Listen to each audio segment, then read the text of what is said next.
Preaching evolutionary change in the Soviet bloc, Mr. Bush joins the French to celebrate the revolution that changed the world. From ABC, this is World News Tonight with Peter Jennings, reporting tonight from Paris. Good evening. Before we plunge into the specifics of today, an overall sense of what is going on here. In Paris for the next 3 days, the leaders of the world's richest nations and some of the poorest are going to discuss and undoubtedly disagree about how to resolve some of the world's most serious political and economic and ecological problems. And they will do so against the backdrop of the French Revolution, which began in this city 200 years ago tomorrow, which ultimately changed the face of Europe. President Bush has arrived here from a part of Europe which has been victimized ultimately by the Russian Revolution. ABC's Britt Hume traveled from Hungary with him. The president left Hungary for France this morning after a warm reception in the Soviet Union's front yard. He said again today he hadn't been trying to stick it to the Soviets, but during the flight he did give Mikhail Gorbachev a little shove on the NATO arms control proposal. Indeed, we have an opportunity now to encourage him to move along faster on conventional force reduction. The idea that some Soviet spokesman yesterday says they can't meet these timetables, I don't want to believe that that's Mr. Gorbachev speaking. Mr. Bush also said he would urge the Western economic powers to join him in promoting further change in the communist world. But he tried not to enlarge expectations for his role in the Paris summit. I haven't set up any yardsticks for that, Brett. I don't think that there's a way to measure success at an economic summit. I mean, this isn't a summit where there's one major problem to be solved. That is the view the administration brings to Paris, that these are good times in the free world. Indeed, Mr. Bush is here 2 days early to join the celebration of 200 years of France's freedom. And the French are sparing no expense to make Mr. Bush and other world leaders feel welcome, or at least safe. As the Bush motorcade sped through Paris, a security blimp hovered above, and wherever he stopped, there were armed men on the rooftops. At one point, as his waiting motorcade blocked the way of other dignitaries, French and U.S. security men argued on the sidewalk over how the snarl occurred. Okay, listen.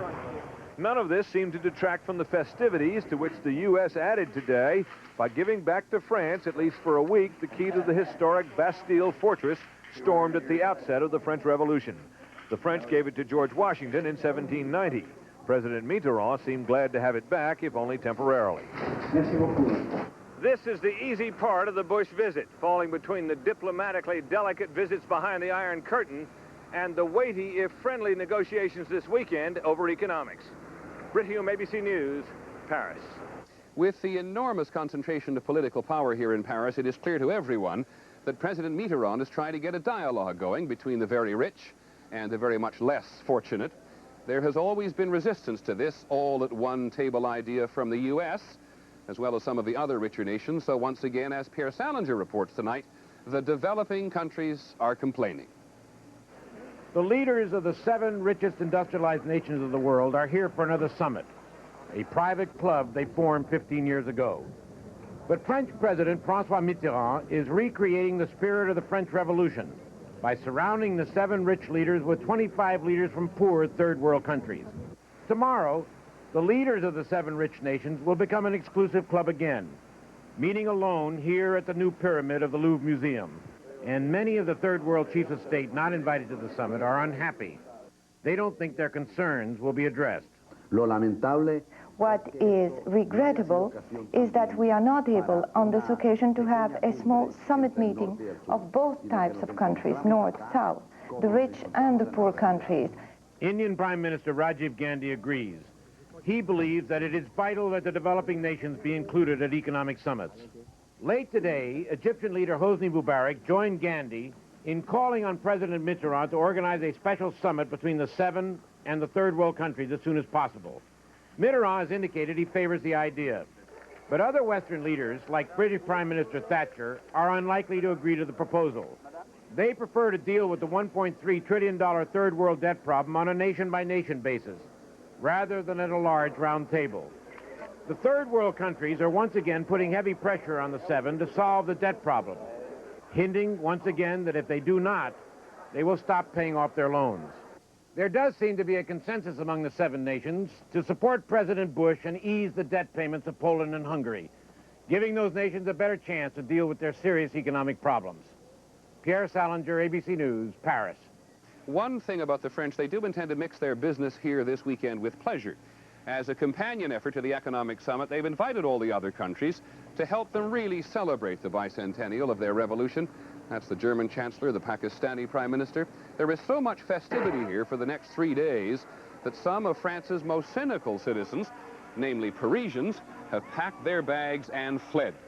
For those remaining here, there was the grand opening of the new Opera House tonight and a street party, and tomorrow what is billed as a multinational parade that sounds, well, the British are supposedly marching under an artificial rain, and the Americans, we're told, are marching backwards. So you figure it out. And in case you're having some difficulty figuring out exactly where we are, that is France's newest national symbol. It is 35 stories high. Before long, it will be an office building. It is called the Grand Arch, and it is directly in line with the Arc de Triomphe at the other end of Paris. The Arc to represent French history, and the Arch to represent the future. Later in our broadcast from Paris, speaking of the future, the political impact of the environment on the world that is represented here, and just what is the impact of the French Revolution 200 years after it was fought. And Diane Sawyer is in New York with the day's other news. Diane? Peter, marching forward here, the story of the runaway plane coming up in a moment, and a dramatic rescue at sea. And the heated debate begins in Congress on a constitutional amendment to ban flag burning. This is World News Tonight with Peter Jennings in Paris. Brought to you by Johnson's Baby Shampoo.